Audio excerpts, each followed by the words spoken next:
Hey everybody, it's Andy, and welcome again to my office in Modesto, California.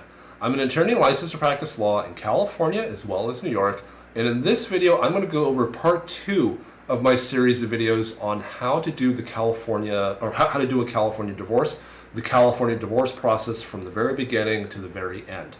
So in part 1 of this series, I went over some preamble points, some points to remember. For example, a divorce in California, no matter how difficult it might seem to you based on where you're stuck, it is basically just a checklist. You know, the checklist has all these items on it. You have to resolve them either by negotiation typically or by trial in some circumstances.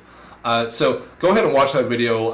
Hopefully this particular video will stand kind of on its own. So you don't need to watch that first one, but it is helpful to watch that first one to kind of make these subsequent videos make sense, I suppose. So, yeah, so hopefully that helps. So in this video, I'm actually going to start talking about the various stages. Before I do, I need to emphasize these stages are not in the family code. They're not used by the courts typically. But if you kind of look at the overall process, the divorce process does break out into kind of discernible kind of stages or phases, for example. So that's what I'm using. Hopefully these stages kind of help you guys understand what the overall picture is. So that said, let's go ahead and get started. The first stage is going to be preparing and filing the petition. So preparing and filing the petition.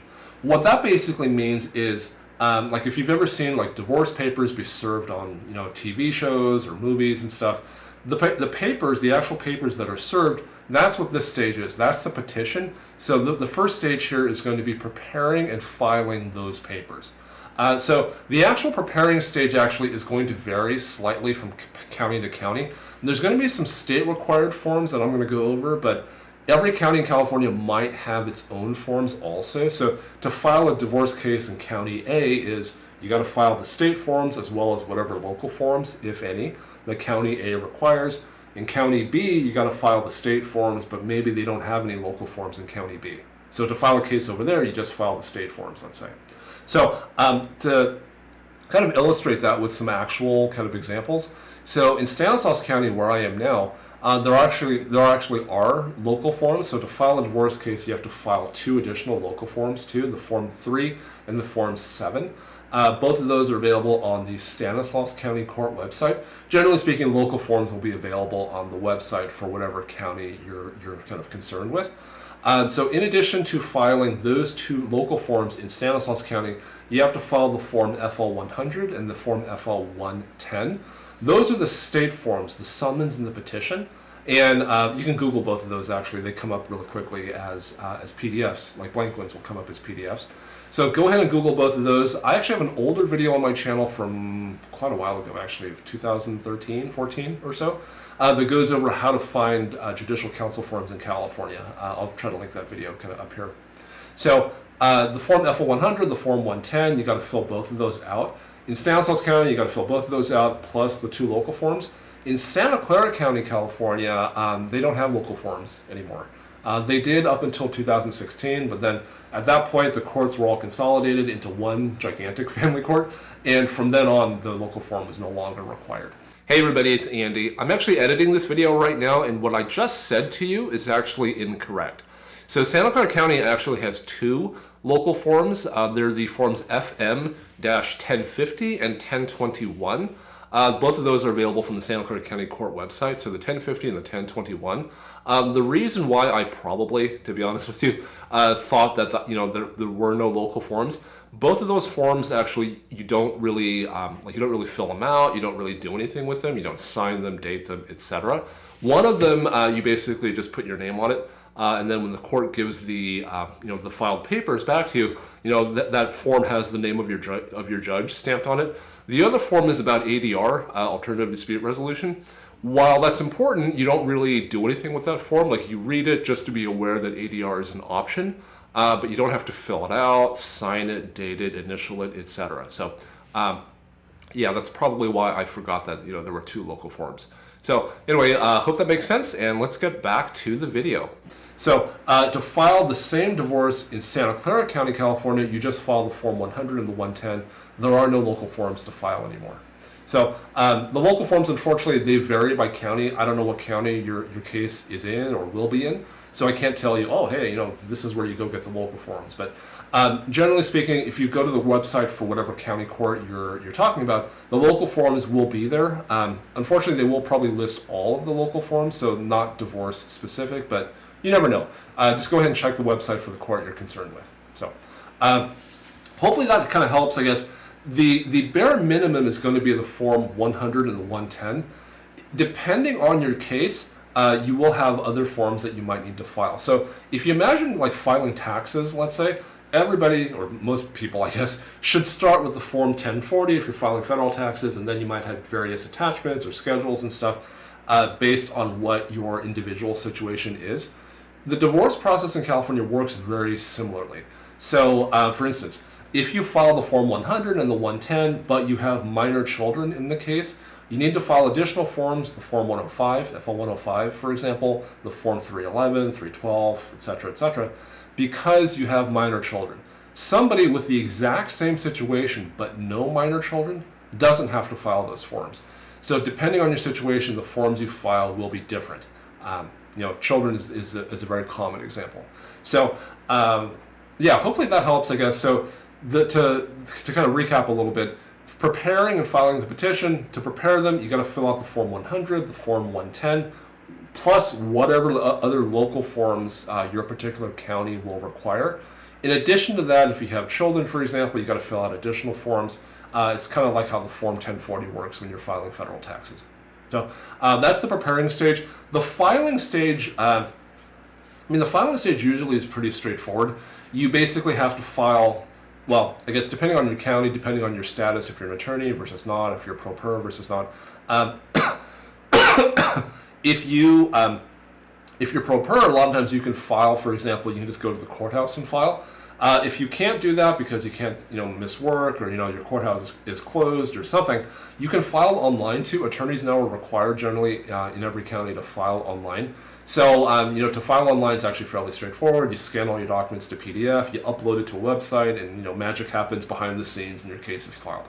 So, once that actually is done, like once your case actually is filed, you'll get copies back. And the copies will have, for example, the judge's name, the case number, other kind of information like that.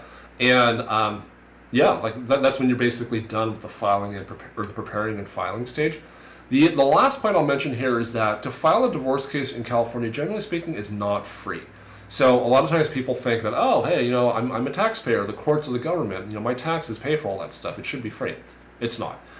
So the filing fee for the petitioner, the spouse who actually files for divorce, in California is $435 as I record this now in 2020.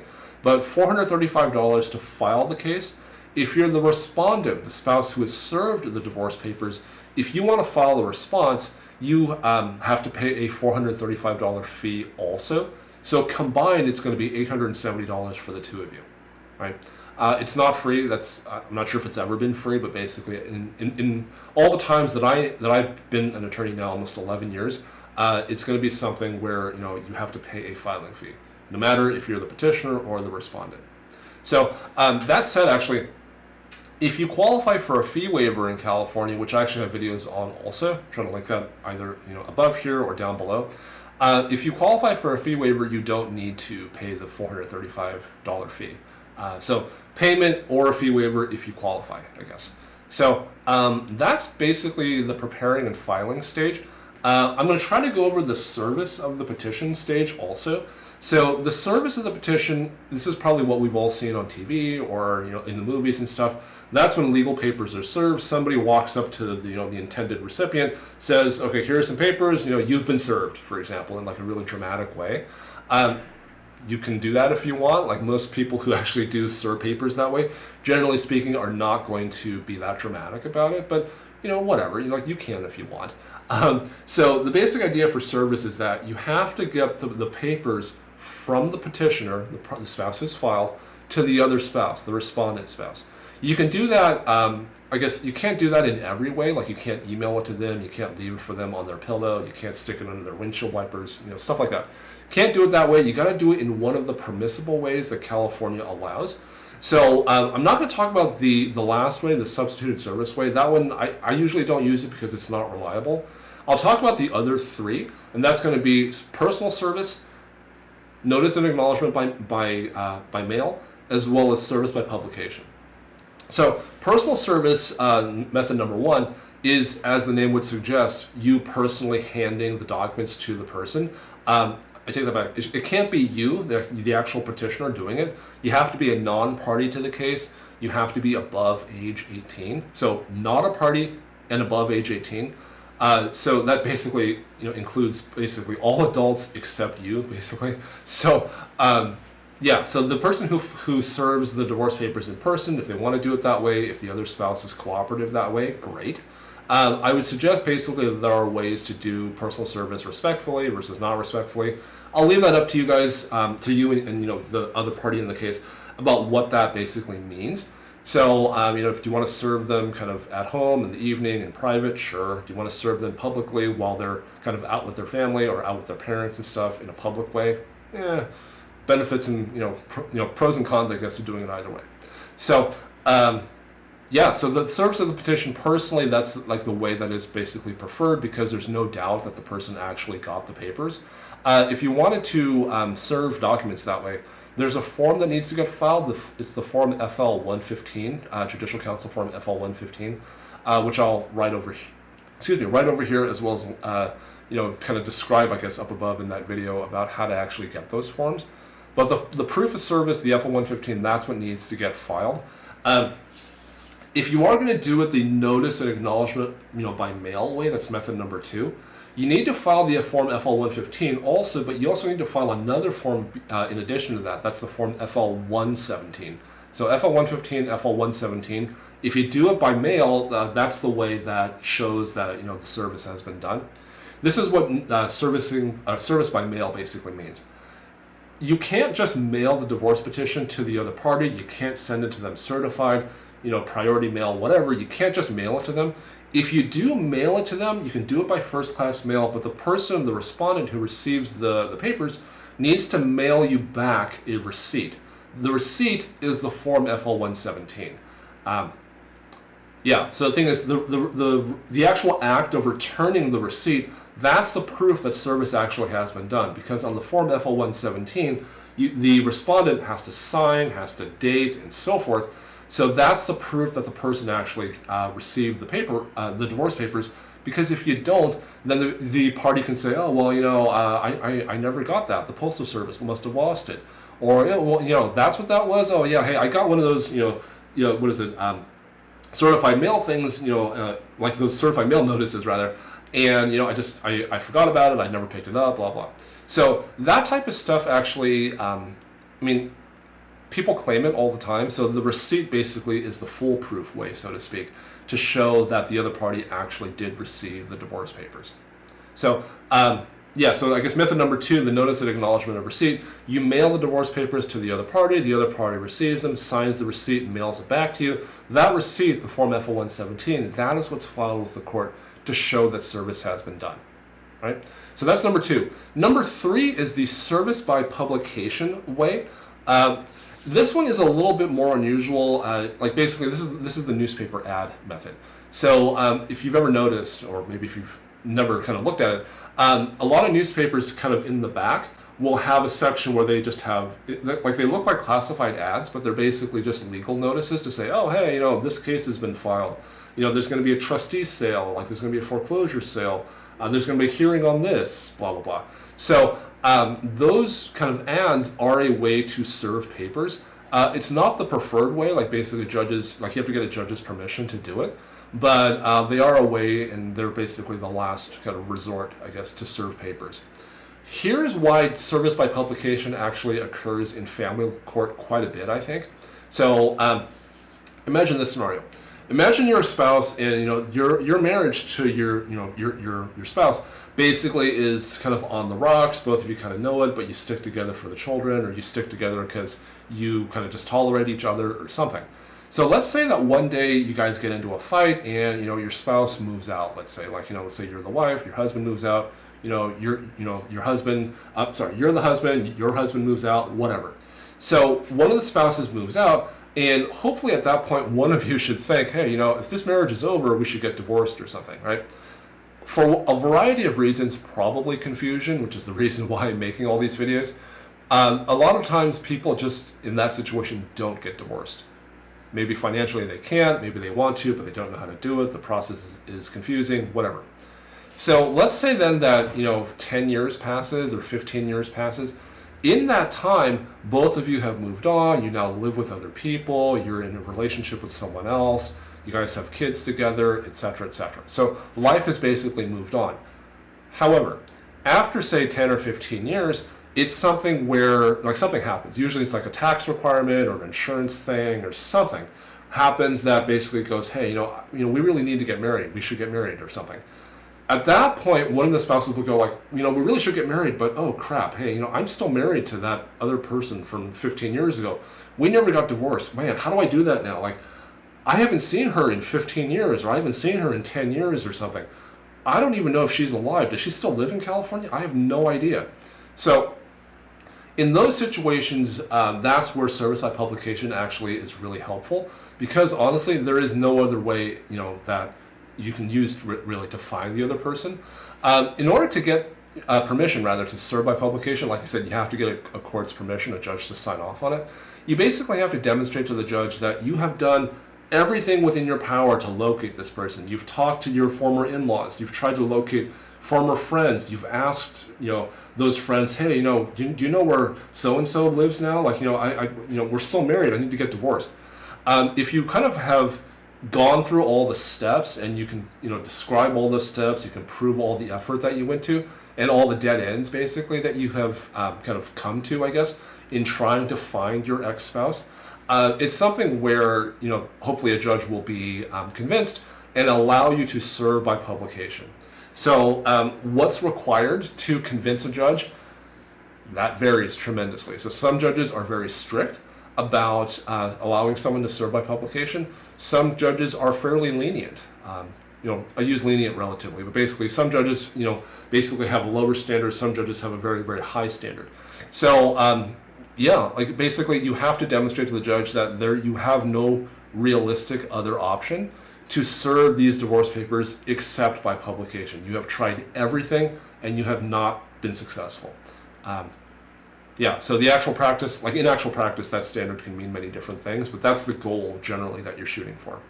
So hopefully that kind of makes sense. You have to get court permission to serve by publication, but notice and acknowledgement of receipt by mail, personal service, both of those, you don't have to get permission for.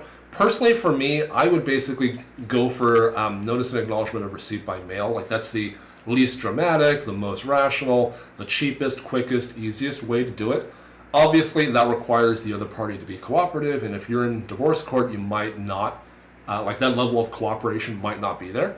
But that's kind of the preferred way, I think, because it's the most foolproof. They actually sign something and send it back to you.